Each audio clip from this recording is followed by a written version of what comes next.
and welcome out there in podcast land. You have reached Johnny Has the Keys, where we talk about horror and science fiction movies and those key elements that help lift them beyond the average into the stratosphere. I am here with my friend David Horton. Hello, David. How are you? I'm great. How are you, Tim? I'm doing well. Yep. It's a little rainy, but other than that... This is weird. I feel like back to our first podcast ever, like 3 years ago, and you said, it's weird hearing my disembodied voice going through the... And I'm like, it's weird seeing my face. I'm not a particular fan, so there's that. I'm with you. I'm actually making adjustments here, trying to find things. Fix my face. My notes disappeared, and when I found them, my screen disappeared. Oh, well, you don't even know what you're seeing. So, no, I don't at all. Yes. So this is new for us, all of you out, while Tim adjusts. There we go. I'm good. All of you out there. Oh, and I have a background, too. We are trying something new. We are trying to get into the video world. Tim has been saying it for literally 3 years now. when you going to be on camera? When you going to be on camera? Come on. I was actually enlisting the help of folks to. Yes, there was a solicited campaign, I think. So here we are, and it's our third episode of the third season. Yay! Oh wow, we got some threes going on. Lucky three. Yeah. And so several specials for this one, so that's a good thing, I guess. How have you been? What have you been doing? What have you been? I've still been catching up on a lot of horror movies from the past or recent past. Some of them. This one is not actually. Here recently, I watched a movie that I've heard a lot about, but I had never caught, called Planet of the Vampires. I have heard of that, but I don't think I've seen it either. Maybe not. It is a Mario Bava movie. Well, then I haven't seen it. But Mario Bava he's Italian cinema before Dario Argento. He did a lot of collaborations with the States where they weren't always dubbed, or at least part of the American actors weren't dubbed. I guess Argento did that too in a way. But like he did the movie Black Sunday with Barbara Steele. He did the movie Black Sabbath with Boris Karloff. But the reason I watched Planet of the Vampires, it happened to be on Amazon, is that I had always heard a lot of O'Bannon's Alien was lifted from that movie. Mm-hmm. So I can see, actually, from a 1960s standpoint, yeah, it was a little bit. There was definitely, more than anything, I would say atmosphere and visually, it resembles Alien. In a way. Really? Yeah. And the costumes are fantastic. For that day and age, they had some money going into that film. Even though the script and the acting is a little stilted. The film looks really great. And a lot of what I read about it said the same. So I think you would like it just to see the uniforms, if anything. Interesting. Yeah. Okay. That's a good one. Yeah. So if you are looking to get nostalgic and check out some historics in both sci-fi and horror, Mario Bava's Planet of the Vampires. And they're not really vampires, but that's just the title they went with. Well, yeah. Vampires sell money. Come on. People will buy it. Basically, they're just taken over by the ghost of aliens on that planet or whatever. Yeah. Okay. So more like undead ghosts. Planet of the Undead Ghost Aliens. Yeah. They do kind of bury them and they come out of the ground sometimes, though. Well, that's kind of undead-ish. Mm-hmm. Zombies. Yeah. They look a little different and have blood on them usually, too. So that you can tell them apart because they're wearing the same uniforms. I came across a genre piece the other day and went, oh, okay. I was just doing the scroll on the Netflix thing and said, wait, I haven't seen that in a few years. I think I'll watch that again. And it was Firefly, Joss Whedon's science fiction movie. He had a limited series that was on, I think, NBC, but got canceled after one season, much to the shock and indignation of a lot of science fiction fans. It's a very unique series. It's a science fiction series. Have you seen it at all, Firefly? I want to say I saw the movie. I did Okay. not see the series. The series, honestly, and I'm a sci-fi guy, and I'm a Joss Whedon lover, but I could not get into the series. It really, I struggled to get into it, mostly because, what do you call it? Ex mortis rex or whatever, in mortis rex, start right in the middle? Oh, in medias res. In medias res. So that's the way the series is. You're basically thrown in, no history, boom, here's the characters, and just go. And it's like 4 or 5 episodes before you really start to learn more who the characters are and why they act the way they act and yada yada. So it's a long, slow setup because from what I've read online, he intended it to be, quite a lengthy series, almost like Buffy, like 5 or 7 years or whatever. But studio didn't think so, or the network didn't think so, so they canceled it after the first season. And then he got everybody together and did a movie, Firefly, which basically is the essence of the series all boiled down. But it's basically a space western. It's very much a western feel to it. I mean, from landing on planets that are like remote outposts, and you've got bandits and raiders, which are like all the old western cliches. Doesn't it have that soap opera actor in it? I can't think of his name. The leader, the Mal in it is Fillion, Jason Fillion. Nathan Fillion. Nathan Fillion. Who went on to do other good television work. Mm-hmm. But it's got a pretty good cast, really strong, very unique. A lot of them are Joss Whedonites who were either in Buffy, in Angel, in Dollhouse, or any of his other series. So, but yeah, I was just scrolling through and saw it and said, I haven't seen that in a long time. Watched it again and went, I really like the way this show is plotted and done, and it's really cool. So, it may be on our list. I cannot remember if it's on there or not. I think so, but I mean, not for this season, but for future. Yeah. Well, I'm sure it's on there because it is a science fiction film that's good. So there you go. So Very that's good. what I've been doing. That was my sci-fi kind of fun. Well, speaking of sci-fi, we happen to be in that territory today. Boy, are we! We are doing the first of this season's Steven Spielberg movies. We are actually doing 3 this year. I believe that's a bit of a record. We only did 2 Stephen Kings last year, but we're doing 3 Spielbergs this year. Spielberg has, since I was probably 12 years old, Spielberg has been my idol, so that's fine with me. I have no problem. We could do 6 Spielbergs if we want. But yes, and we're doing in my opinion, one of his better films. It's a classic film. We are going to be diving into the world of E.T. the Extraterrestrial. Came out in 1982, written by Melissa Matheson, directed by Spielberg, of course.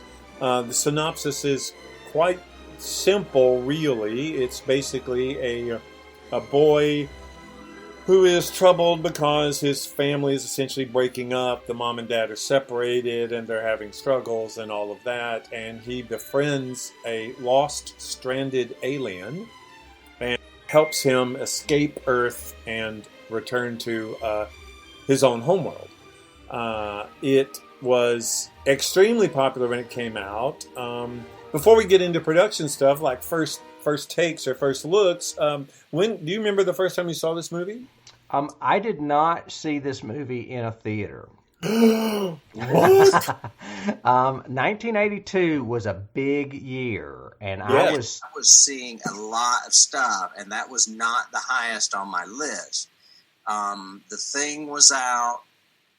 Wrath of Khan was out. Mm-hmm. Gremlins, I believe, was out. I can't remember. There were a lot. 82 was a big year. Summer. Yep. So if I did see it, it would have been later. It ran for like a year in theaters, so maybe I saw it at a secondary theater later. but I'm pretty sure the first time I saw it was on DVD. I mean, on a videotape. Well, they had a sneak preview 1 week before release in Knoxville at the 70 millimeter theater that was at Westtown in Knoxville. And I went. I had to wait in line for like an hour. I was going, what? It was crazy. Anyway, saw the movie. Everybody who saw it got a T-shirt. The T-shirt was black with the kind of lettering from E.T. and it said, "I cried at E.T." And I think I remember that. And I proudly wore that T-shirt a lot because I did. I cried at E.T. and loved it. And but it was so neat to be able to see a sneak preview before the movie came out. So that was my experience. So yeah, I saw it the week before it premiered. And have since seen it probably 24 times. I have only seen, I think I saw it on videotape in the 80s, and then I watched it the other day before in preparation for this podcast. Okay. And I do like the movie. It's just not one that I go to. Does that make sense? Yeah. So it wouldn't be in your top 10, your top 20 sci-fi Not movies? favorites. No, Okay. No, it wouldn't. Okay. I mean, it would be in my top 100 probably, but yeah, it's not in my top. But then again, there's not a lot of science fiction in my top movies because that's not the subject I gravitate to. That's your subject. Right. But even if I had to say, top science fiction movies, I would still put E.T. in my top 20 probably. Yeah. Just because to me, this is Spielberg at his best. And I like Spielberg at his best. I like when he is able to work with the child actors so well. I like his pacing. I love his shots. And this was at a time when he was experimenting with shots still, and he was playing with different kinds of structure and lighting, especially. Lighting's really big in this film. So, well, it had to be, because they were trying to hide the fact that it was a puppet, too. But it's still an effective puppet. Mm-hmm. I mean, I like it almost better than Yoda was. And, Yoda was puppeted as well and had a personality and everything else. I just thought that this, to me, was more effective in the way he shot it and used it and did it, if that makes sense. Mm-hmm. But back to my sci-fi movies, I guess I gravitate more toward the horror sci-fi because I like the horror stuff. I mean, in my top 5 movies of all time would definitely be Planet of the Apes, and that's a scary movie. True. And then, of course, The Thing would be up there, too, and that's a scary movie. And Alien. But not to put E.T. aside at all. It's a great movie. It's just not in what would be my favorites. So, yeah. Well, again, to me, it has a nostalgia. In addition to what I think is a good movie with good structure and story and acting and everything else, it also is a Spielberg film, and Spielberg at his best. He had come out of Jaws. He had already done Jaws. He had already done Close Encounters. He had already done Raiders of the Lost Ark. So he's bringing a lot of clout and doing a fantasy project to me in this movie. I think there's a lot of him in this movie. And since I have always, worshipped from afar, felt a kindred spirit to Spielberg, I've always kind of feel the same way. This was a pet project to him, so to speak. I just thought of a key. Ooh, look at you keying already before we've even keyed and stuff. The movie itself came out in 1982. That was a huge year for movies. It was June 11th is what I have that weekend. Yeah. Came out in the summer. It was very popular. The budget for this was relatively small for that time. It was $10.5. It ended up opening at $11.8 and taking in $435+ million worldwide, an overall gross of $793. So it was over $750 million in what it's done. It essentially, to me, I had not really seen Drew Barrymore before, so it kind of put her out there. Henry Thomas, well, actually, of course. you had, but you don't remember. When did I? She's in Altered States. Altered States? She's not in Altered States. Yeah. I think so. I think I saw that. I don't think so. I can look it up real quick. Oh, I don't think Drew Barrymore's in Altered States. What? No. I'm pretty sure she is. If not, then it's Henry Thomas. But I think it's her. Okay, you look that up. Because just segueing into cast and stuff, I thought the cast in this is very strong and very good. It is. Very strong. I like the fact that he went with a Dee Wallace for the mom rather than somebody known, so to speak. Dee Wallace was somewhat known, but not a lot. Peter Coyote, again, who played Keys in this, was has since gone on to do some great work, but this was really good for him too. Henry he was Thomas, really big in the 80s. Yes. I remembered him from Outrageous Fortune, that movie with Shelley Long and Bette Midler. Right. Well, a key for me was with Dee Wallace was as soon as I saw her in that first scene, I went, "Oh, that's the Howling. That's the Howling mom." I went to Cujo, but yeah. Okay, well, there you go. But so he took a lot of really good actors, and they did do well in the 80s. Drew Barrymore went on. Now, Henry Thomas, not so much, but then again, you and I talked about him the first season with Haunting of Hill House. Right. Because he was so good in that as well. Yeah, and I don't know if you're aware of this yet, but he takes on the Jack Nicholson role in Dr. Sleep. Oh, no. I did not know that. Yeah, they do a really good makeup job on it. Okay. Yeah. And I have heard that he is in Flanagan's new one. It's another key. He's in the Bly Mansion one. Well, there's Haunting of Bly Manor, but he also has another series coming out on Netflix too with the same partner. Okay. I cannot remember. It's another genre show, but I can't remember what it is. Flanagan does. But Drew Barrymore was in Altered States.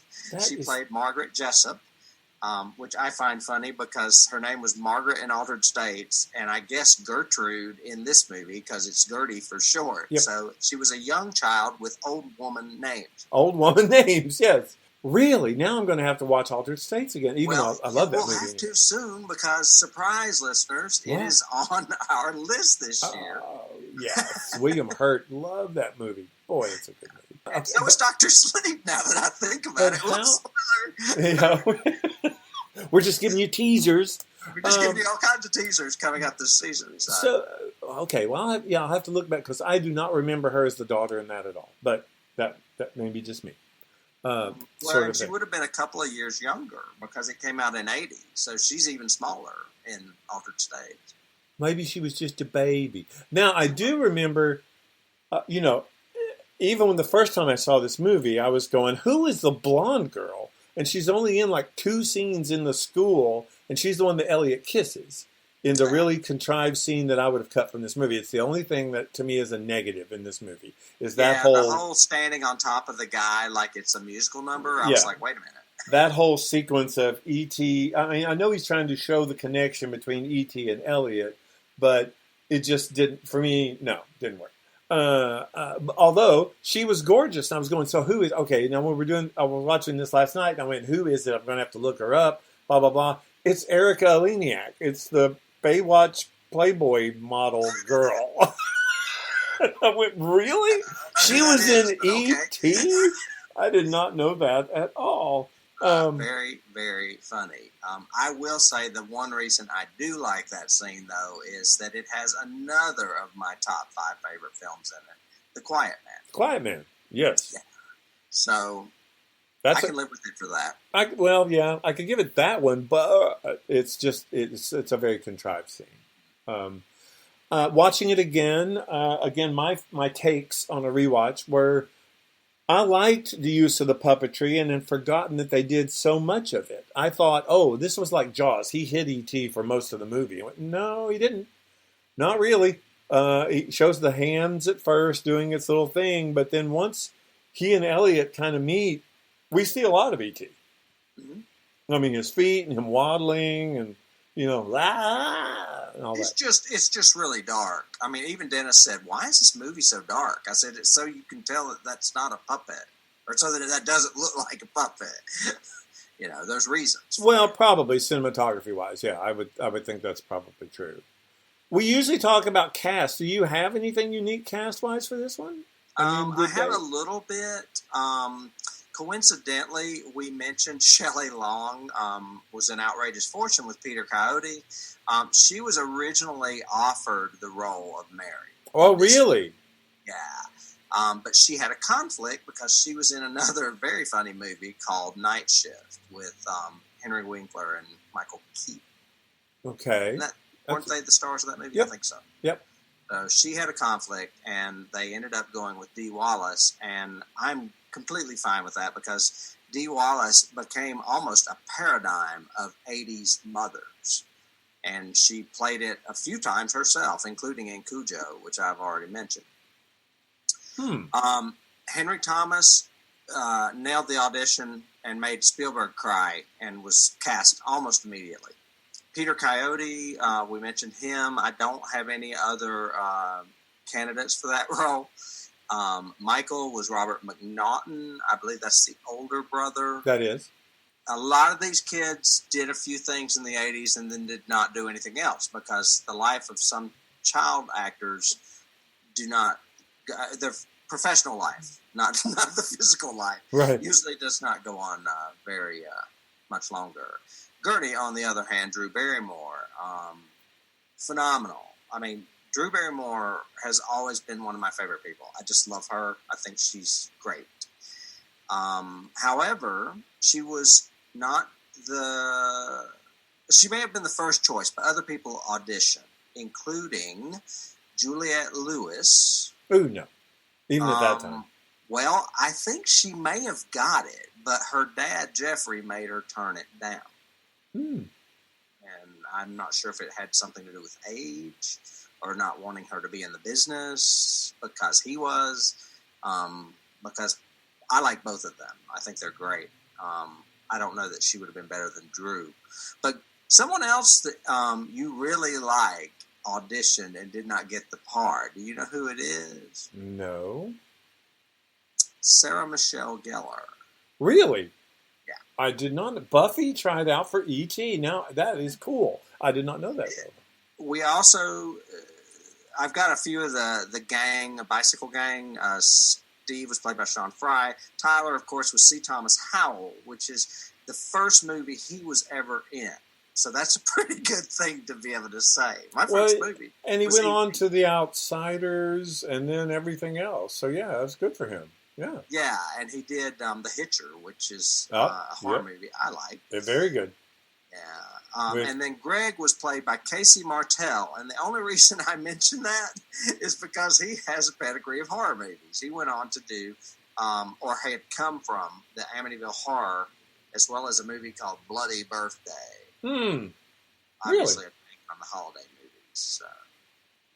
Well, I remember, casting-wise, I remember seeing Drew in this and thinking she was great. I especially loved...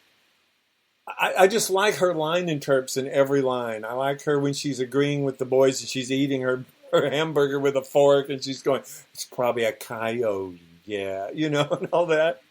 And I like her later on, what's wrong with his feet? I don't like his feet. Yeah, I don't like his feet. That was ad-lib. But then I kind of forgot about her until later in like the late 80s, early 90s, and she was in like Poison Ivy or something. She was like the Lolita next door girl or whatever, and I kept thinking, that's the girl from E.T.? Wow, And then she kind of didn't really do anything until, really for me, that I remember until Scream. And the whole point about Scream was, she was that first girl and became the first girl sort of trope.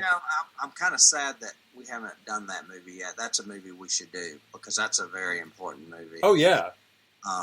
But yeah, I think that was her second comeback after those like Poison Ivy type movies. Yeah. And then she went on and did, I think it was The Wedding Singer that just kind of put her up there in the stratosphere of becoming like a Hollywood player. Oh yeah, she did. She went on to, Charlie's Angels, and she kept doing the stuff with, what's his name, Adam Sandler, that I didn't like, but it was 50 First Dates, all that stuff. I actually, ironically, sat down and watched a couple of weeks ago with the family. I watched Ever After. Have you seen that? The one where she does It's I a think rom. so. It's a fantasy romance where she's essentially Cinderella. I may get it confused with the Amy Adams version of that, That's but I've seen Enchanted. one or both of them. Yeah. Yeah. Ever After's really pretty good if you're in that mode of I want to watch a fantasy fairy Disney tale fantasy. romance. Yeah. But just again, I think from a casting perspective, Spielberg, of course, knew about Henry Thomas from the read through. Okay, great, and it shows. The range I think that Henry Thomas is able to do in this movie is phenomenal. I just love it, from the fear to he's mine to the excitement to the sadness at the end. I mean, just all this emotional range that he plays is really well done for a child actor, I think. Yeah, I would totally agree. The older brother plays less. He and Drew carry this movie pretty much. Mm-hmm. Wouldn't you say, other than the puppet itself? No, he carries the movie, really, and Drew's the commentary on the side. The brother helps Right. in a couple of those scenes. The mom helps in a couple of scenes. But no, it's Henry Thomas's movie, really. Right.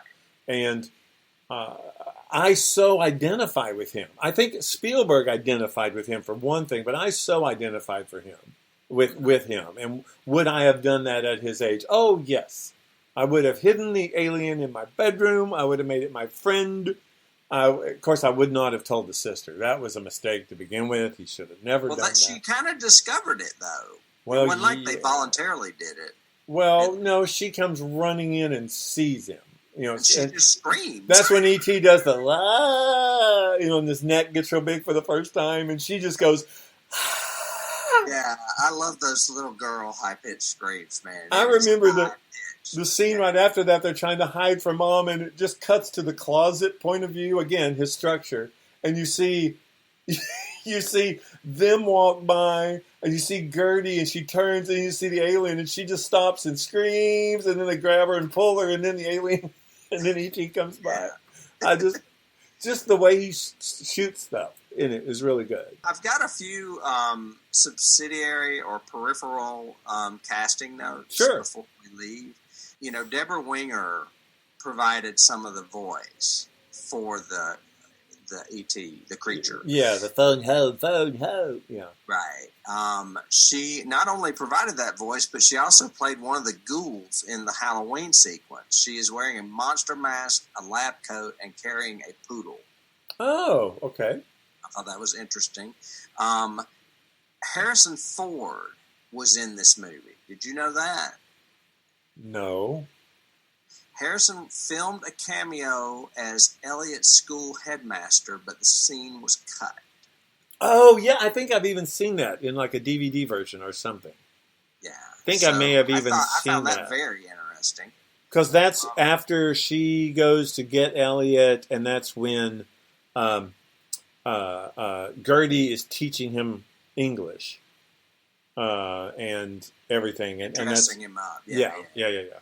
And then another iconic child actor of the 80s, Corey Feldman, was originally scheduled for a role, but over the rewrites, his part was eliminated. So Spielberg felt bad and decided to promise him a role in his next production, which ended up being Gremlins. So he is in Gremlins because of that. Which Spielberg produced, but he didn't direct. Right. Right. I'm sure he just said, hey, buddy, put him in there. Was it Joe Dante? Yeah, Joe Dante. Joe Dante did that one, yeah. So, anyway, those are the casting notes that I have. I have very little production note, really, because I could probably go on and on and on about this movie. But one of the things I think is really cool, production or crew-wise, is the cinematographer for this, and I will probably screw up his last name, but it's Alan DeVoe, or DeValier. It's Daviau. So it's Deviau. It's French, whatever. Anyway, he had gone. He had gone to school with Spielberg, and they actually worked on Amblin, his student film project, and that was one of his first cinematography credits. He actually did a bunch with Spielberg. He ended up doing Color Purple with him.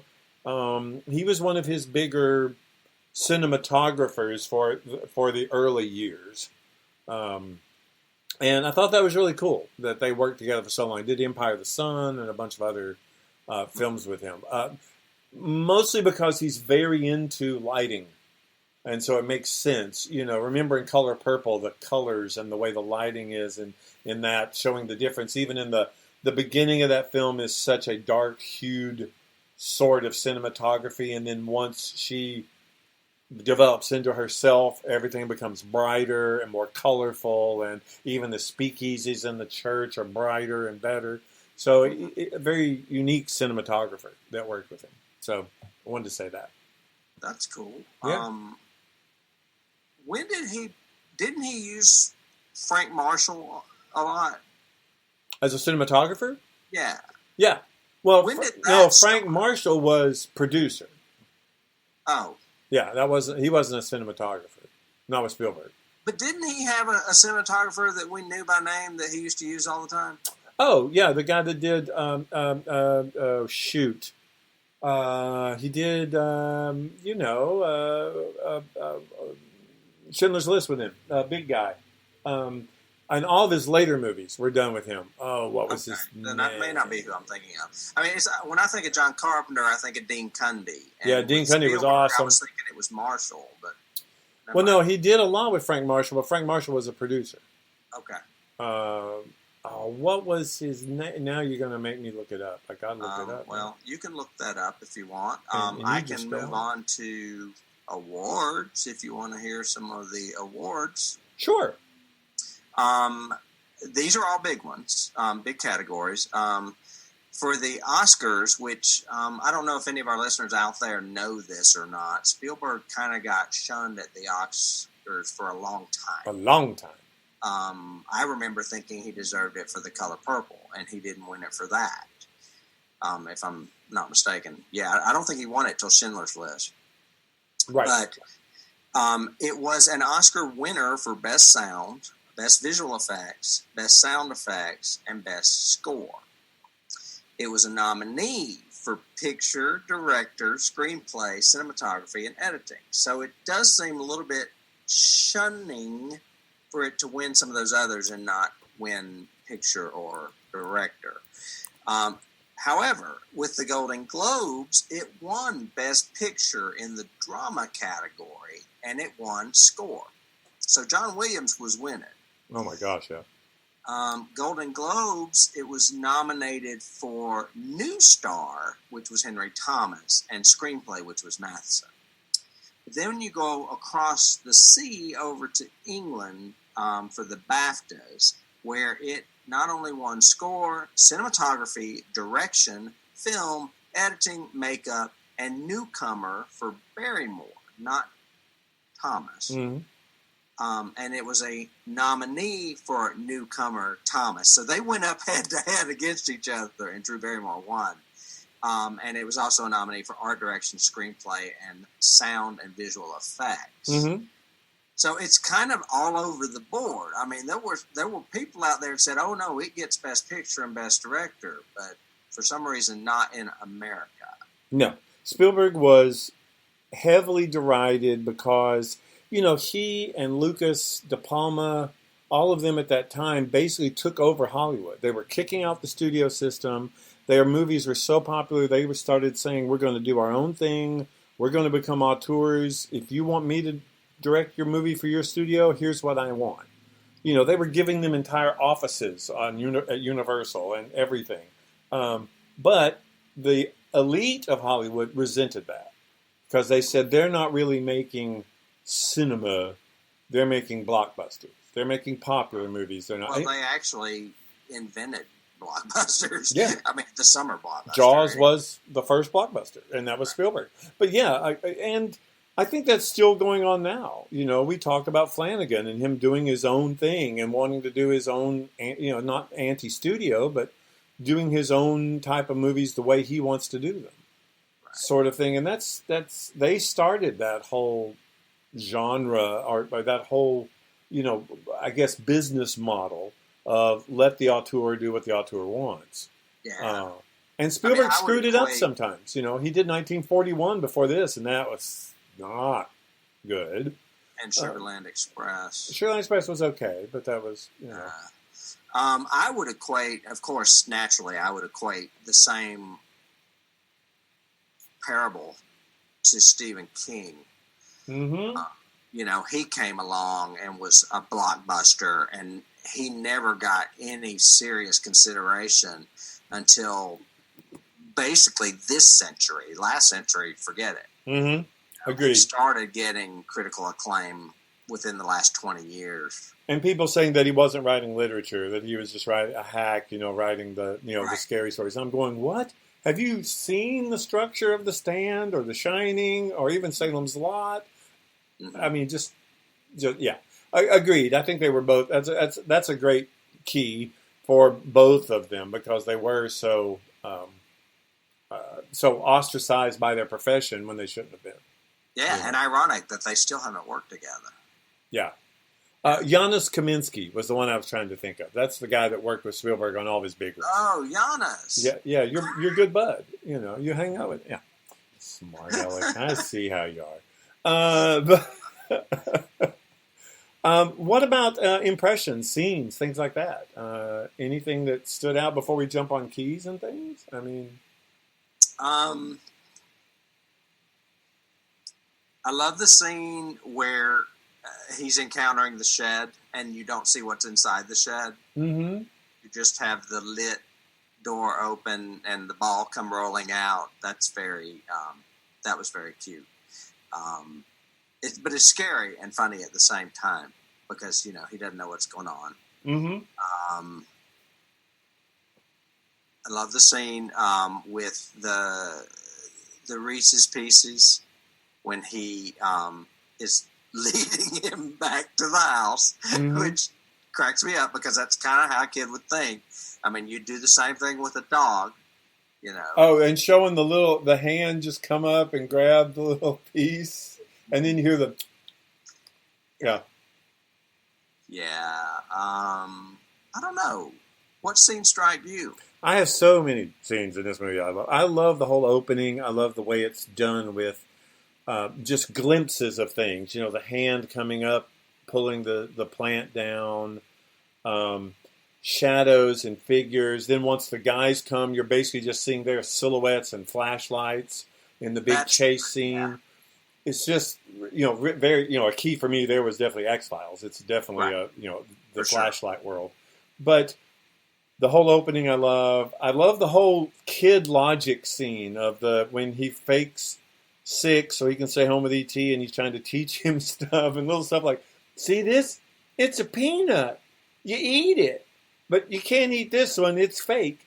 And then it's like, oh, and I've got these and look, they can fight. And the way they show E.T.'s expression is like, what the hell are you talking about, dude? It's just, but it's all this little kid logic of, oh, and this eats the fish. And I like that whole scene, the way it's done. Well, and he introduces like almost every character from Star Wars. Oh, yeah. It's all the Easter eggs and keys to Star Wars all the way through there. I liked I like the pacing of the last third of the movie. Once Keyes and the government finally enter into it, I like that whole pacing and the way they do the chase. I love the whole. I mean, for me, and here's a huge kind of weird key that you may appreciate: the bike scene and the chase on the bikes, and then suddenly we fly on the bikes. Reminds me because the original title for this movie was A Boy's Life. Mm-hmm. And I always thought that was really cool. And when McCammon came out with his novel, A Boy's Life, the big thing in it was a kid on his bike. And I think that was even the cover design of that. And so I've always tied those kind of together for me, those kind of movies. I had things. forgotten that this movie was called that. Yeah. And when I was doing research and saw it, it made me think of that book too. Yeah. The controversy I've always had is people have always chastised this movie for having the double blind sad scene. So, we have the goodbye, the double goodbye. So we have the goodbye to E.T., but he's not really dead. Now we have a big chase scene, and now it really is goodbye. So you get to cry twice. kind of thing. But I love Henry Thomas and Peter Coyote, I think, in that whole first goodbye scene when he goes, I like Peter Coyote, the way he establishes his character of going, Elliott, he came to me too. I have dreamt about this since I was 10 years old, and I want to help him. How do I help him? And then when they can't, he's the one that says, do you want to spend some time alone with him? And he says, leave us, blah, blah, blah. And then that scene with him saying goodbye to E.T. and then closing the lid, and right as it closes, the red light starts glowing and he doesn't see it. It's just, I love that scene, and I really love the goodbye scene. And yeah, I did cry again last night when I watched it. When he says, Dennis did too. I will give you that. It just gets to me when the way Gertie says goodbye to him first, and he says, "Be good," which is what she taught him, and then the way he says goodbye to Elliott with the hug and all. I was just going, oh, and key for me, Close Encounters. Because Elliott says, stay, and E.T. says, come. And I was going, okay. In Close Encounters, I've always said, would you give up wife, family, life, everything else and get on the ship? Yes, I probably would. Would I have as Elliott? Because, Elliott looks over and sees his mom. And he says, stay. And I'm going, would I then? I don't know. I still might. It's always been a really emotional scene to me. I really like it. It doesn't make logical sense to me because the entire government would have shot that thing out of the air and they'd have helicopters overhead and everything. I mean, all 600 of those people that, totally bubbled this house have just gone. And they're nowhere near when they're doing this? Yeah, no. I was wondering how... I mean, it's a different time. It's 1982, so it's not very far from the 70s. I was just wondering how together the government was then. Maybe it wasn't that way, like we see it now because of people like Tom Clancy and, Well, I don't know. I mean, 80s and 90s were also when Kuntz was writing his books too, and they were always that nefarious government organization that's out there. And that's what that whole, it was a key for me. That's what that whole van who's doing the surveillance, cruising the suburbs reminded me of. It's very, very Dean Kuntz. I'm not even really, I haven't read him in so long, but I remember him for sure. Yeah. Yeah, he was always into that. I do think the movie has some misses. Of course, I think some of the in jokes get to be too much. The whole Yoda mask and E.T. starting to follow Yoda in the Halloween scene. Well, I read somewhere that he and Lucas agreed that they were both a part of the same cinematic universe. And that there's a scene in a Star Wars movie with a large council, and that if you look to the far right, you can see an E.T. Yeah, when Lucas came back and did the 3 prequels for Star Wars, there's an entire scene when they're at the Galactic Federation Council, and the Emperor is trying to become the Emperor, and all the delegates are talking, and over here on the side, you see all these E.T.s. Like delegates from E.T. I didn't realize it was part of the whole revamp. I thought it may be done originally. I didn't know. No, I mean, they did in-jokes with each other. If you look really, really, really closely in freeze frame in Close Encounters, model makers put like R2-D2s on the model, little bitty R2-D2s on the model. So they did all these in-jokes back and forth all the time, which was... Some of it is fine, and I don't mind that being a key or a reference or an homage or whatever. I just think they kind of didn't do it. They kind of overdid it in this movie in places, if that makes sense. I can buy the life force, because he's supposedly a botanist alien. That's never really shown to us, but other than he loves that plant and he's admiring the redwood trees. But, he can bring the plant to life, and it's kind of linked to his life cycle. When he starts dying, the plant starts dying, and vice versa. But I never bought the whole I can make things fly and move thing. I just didn't really like that, and I think the only reason they put that in the screenplay was so they could have the bikes fly. It was very Peter Pan. Yeah, which is a huge key key. I didn't even write down. Yeah, I've got that key, and I've also got the key that ironic that she's reading Peter Pan to Gertie, and bringing do you believe in fairies and all that kind of stuff, Mm-hmm. and later on Spielberg did Hook, which was his take on Peter Pan. Right. It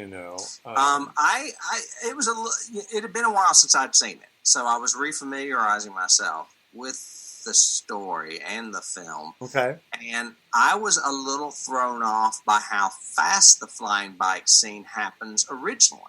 With Elliott or with all of them? Yeah. I was like, wow, that was fast. I thought that happened at the end. And all of a sudden, I guess it was just like a little precursor they did that I didn't remember. Yeah. Yeah. And, I mean, so many people now are used to that emblem because Spielberg made that his company logo, for Amblin. Yeah. And then again, so I guess my other misses, there's just a couple more, are the whole covert government agency. Some of it is cliche and some of it doesn't work. Like, we're going to terrorize this family from all sides of the house by wearing spacesuits? What? What? Why? And why wouldn't we talk to them or say something rather than just, I'm going to walk into this shot, Yeah, it's very 1950s. Yeah, very homage to the 50s. And that's actually, interesting you said that. That was a big key of mine. Was that what it reminded me of? It reminded me of a 50s. You've used a lot of mine, so sci-fi movie. Dennis was questioning why they're just quarantining the house. He's like, why don't they just take them? Well, there seemed to be a lot of, them even sneaking into the house the night before and looking at everything with Geiger counters and all that. There seemed to be a lot of, we need to contain this. But again, that didn't make logic to me. It didn't make logical sense to me that, they're going to freeze E.T.? No, they would cut that bad boy open right now, or whatever. It did make sense to me that the kids get away in a van. There's only there's like 5 cars chasing the kids on the bikes. But then everybody just, as soon as they take off flying, they leave. They don't do anything. They don't go anywhere. Well, that's what I said. I was like, well, they went back to the same spot. They know where that spot is because they've already been there. Right. So why didn't they just go find them? And what, the alien ship just magically appears through the atmosphere and lands here and nobody knows about it and the government can't get there? And I think he could have gotten away with that if even at the very end, before it makes its E.T. rainbow, if they had shown a few other Jeeps pull up or something, pull up to all the kids standing there and all that. Something else. But it just, it was, a lot of people have chided this movie for that, for being overly emotional in its emotional beats. Well, one of the biggest complaints I've ever heard about Spielberg is manipulation through music. Well, you can't help that. It's John Williams. He can manipulate anything. This music is brilliant, by the way. This music is excellent. Yeah, but a lot of people, I think it was around the time of The Color Purple, were saying, I feel sadder than I should because this music is really sad or whatever. Yeah. But, he and Williams' partnership has always been exemplary. And Lucas, too, for that matter. But especially with Spielberg. Because Spielberg, I remember for Raiders of the Lost Ark, I remember reading an interview where he went to Williams and he said, John, I don't know, you're brilliant with your music. Whatever the theme has to be, I just want people to be able to hum it when they leave. Whatever that is. And that's when he came up with dun dun dun dun dun dun dun dun dun, which is, and so much of this music is iconic. It's interesting, though. Didn't you say earlier when you hear this music, you confuse it with Jurassic Park? With Jurassic Park, yes. I was like, I keep hearing that da na na na na da na na, and I'm like, that's not E.T. That's Jurassic Park. But I keep hearing it when I think of E.T. for some reason. Well, it's the same key and same orchestration because the E.T. has that da na na na na na na na na. So it's very similar in it. Maybe I was longing for a T-Rex. That could be. Yeah, maybe if you'd been a baby T-Rex, you would have liked it a lot and eaten the dog Or or a something. raptor. A raptor, a little baby raptor. He's my raptor. No, E.T., no.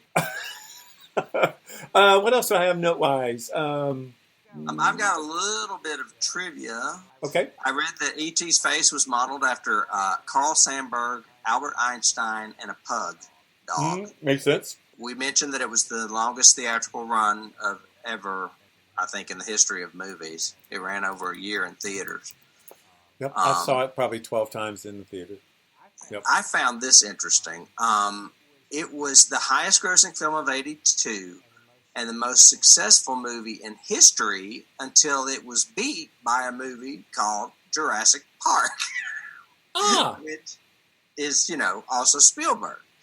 Coincidentally, June 11th, in a strange coincidence, the next film to snatch that title was Titanic, only to be outdistanced by Avatar. Yep. So Cameron has done the same thing Spielberg has done as far as box office records. And jumping his own gun sort of thing, yeah. Setting his own records, yeah.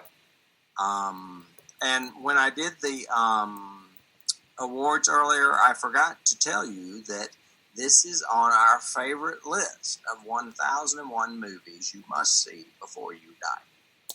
Well, there you go. There you go. One of the little trivias I have, which leads to a key which you might like, is you said E.T. was designed to look like Sandberg and a pug and all that. Who designed E.T.? Oh, that was one of my keys, but okay. It's Carlo Rambaldi. Yeah. And I don't know the full details about this special effects fiasco, but at one point Stan Winston was in there. Mm-hmm. But originally Rick Baker was commissioned, but when he asked for additional time and money, Spielberg and him got into a fight that lasted for a long time. Yeah. They didn't work together. Yeah, they didn't work together. I don't think ever again, actually. I think I read later down the road they forgave each other, but Okay. I don't know how long that grudge was held. That's kind of interesting to me, considering that Rick Baker is pretty. I mean, he is the Spielberg of the makeup world, Yeah, he essentially created so much and did so much to begin with. Yes. Right. So yeah, but Carlo Rambaldi ended up being the replacement for Rick Baker, and the reason I was going to use it as a key is he also did the effects for Dario Argento's Deep Red. Yes, he did. I was going to get you with that one, but you got me. So there, yeah. Like the woman getting beheaded by her necklace in the elevator. That was Carlo Rambaldi, too. That was Carlo Rambaldi. But he also did, he worked with Spielberg on Close Encounters. He was involved in Alien. He's worked with David Lynch. I mean, so he's really good. And I don't care. I would not have wanted to see this movie with CGI. I like the puppetry myself, and I like that stuff. Even with some of the slowness he had to work with at the time. Like, you notice the neck took forever to go down because he was using those compression, valves and stuff. I was going, oh, okay. And we don't want to show a lot in the same shot. So E.T. will pick up stuff underneath the table and you don't see his face. Then you'll see his face over here. So it's like, yeah, we can't do both of those the same. Yeah, Carlo Rambaldi, awesome design for E.T. I thought it was interesting, too, because Spielberg's instincts were don't make it too cutesy, but also don't make it Close Encounters again. I don't want the grays, the typical aliens kind of look, but I also don't want something cute, but it has to be cute enough to be expressive, and that's why the eyes are so huge, and that's why you give it webbed feet so it looks, ugly. I don't like his feet. Whatever. I read that was an ad-lib, and that it was because it didn't have feet in that scene. All you can see were the mechanics of the feet. And that's why Gertie goes, I don't like his feet. Yeah, I don't like his feet because they weren't real feet. They're not there. They were metal. Yeah. Let's see. Do you have any more trivia? No, I think that was it for my trivia. I think some keys that we haven't hit on. Keys for me was when Elliott first sees E.T. in the shed, he comes out with the Reese's Pieces, it has Star Trek lighting. he has that framed light right across his eyes, just like Captain Kirk gets. And I thought that was cool. Well, I was going to use Star Trek actually as a key because they use the phrase "beam me up." Yep. When he says, "Can't they just beam up or beam him up?" This is reality, Greg. It's one of my favorite lines, too. Couldn't he just I beam mentioned the Quiet Man for the drinking scene because that is one of my all-time favorite movies. I'm a big John Wayne fan, especially with that director whose name has escaped me, John Ford. John Ford. Ford. Yeah. Another key that I just wrote down when we started and we're talking about kids is Stranger Things. I mean, oh yeah, a lot of Stranger Things is from this film and from Stephen King as well. Well, they have said, the brothers Russo have said that they're heavily influenced by Spielberg. Even down into season 2 when he hides the alien in his room, all of that is E.T. So yeah, there's a lot of keys to Stranger Things. I've got there's several homages to War of the Worlds in this. The shape overall of E.T.'s head is like the triangle shape in the movie War of the Worlds. The way his fingers are so long with the little, they don't have the suckers on the ends of them like in War of the Worlds, but they have they're bulbous on the end. And he even has the same shot when Elliott's looking out the window and suddenly the fingers come up and grab his shoulder. Yeah, that was on my list of keys right there. Yeah. For War of the Worlds, because as soon as I saw that, I was like, oh, he lifted that big time. Oh yeah. I've got a key in that, the way he fakes being sick with the whole thermometer to the light bulb and the heating pad and everything else is very Ferris Bueller to me. Very, that whole kind of, I'm going to fake getting sick so I can stay out of school. Right. We also mentioned Stephen King earlier. There's a lot of Stephen King connections in this film. Considering 3 of the main characters, Dee Wallace was also in Cujo. Barrymore did a couple of them, Firestarter and Cat's Eye, and Henry Thomas was in Gerald's Game. Yeah. Which is Mike Flanagan, who we were talking about earlier. That's a good, 5 degrees of separation sort of thing. Yeah. At one point on the television, they're watching, E.T. is watching This Island Earth, which is another great science fiction movie from the 50s. I thought that was kind of cool. The guys, the first time we really see the oppressive government, we see the guys with the lights at the beginning, then we see the sneaky guys listening in the thing. But the first time we see the oppressive government is the guys in the spacesuits, right? And then we see that great shot with the horizon line and all. It's like sunset, and you just start to see all the heads come up as they're marching. Yeah. It's like The Right Stuff. Okay. Did you steal your key? No, I had 2. I had a duel, so you got 1. Yes, it was very Right Stuff to me, and also THX 1138. That very stark, and they're in the white costumes with the head masks and everything. It's very, very early George Lucas kind of thing. I got you. So that was pretty good. Yeah, you got me on that one. That was my last one, really. On my notes. I actually have one more huge key that is not so much visually as it is thematically and story-wise. Is the ending of this movie is very much an homage to The Wizard of Oz, with E.T. essentially being Dorothy, leaving. Yep. And having to say goodbye to the Scarecrow, to the Tin Man, and to the Cowardly Lion. I'm going to miss you most of all. Right, right. When he gets to Elliott, Elliott is the Scarecrow, and you're like bawling by then because, well, unless you're me and you're not human. You're going, maybe that spaceship will cut somebody's head off, or maybe a rafter will jump out. Incinerate the dog, maybe, or something. I do like, from a storytelling perspective, I think it's interesting that there really isn't a denouement to this story. they essentially stop at, well, I guess the goodbye is the denouement, but they there's nothing following that one shot of the rainbow going away and everything else. Yeah. He does linger, with that great Williams score. He lingers on each of their faces and their reactions to it. Mm-hmm. But there is nothing else like, okay, how are you going to explain this to the government? Oh, what's going to happen now? There's nothing else in their story, which I thought was interesting. They didn't do an epilogue or anything. Mm-hmm. So, but that's because you're still sniffling, because if you're human, you're so touched right there. Yeah. I'm a replicant.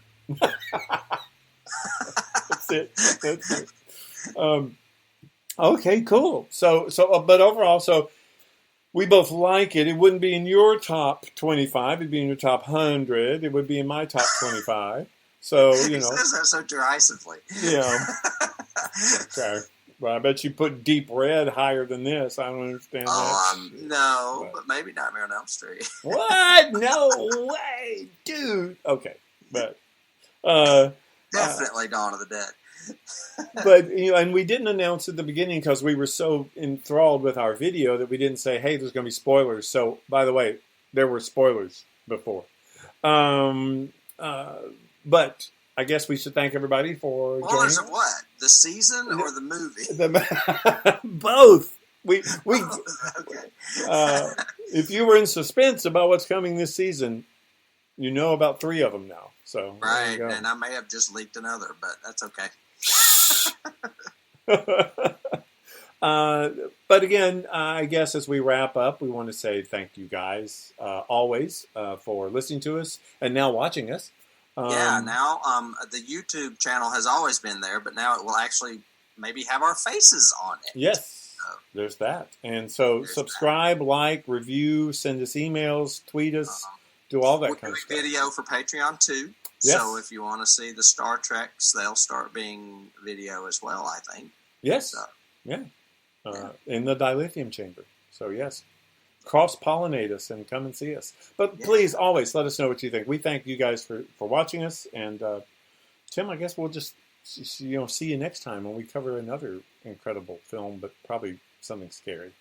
All right. That sounds like a plan. Bye. Bye.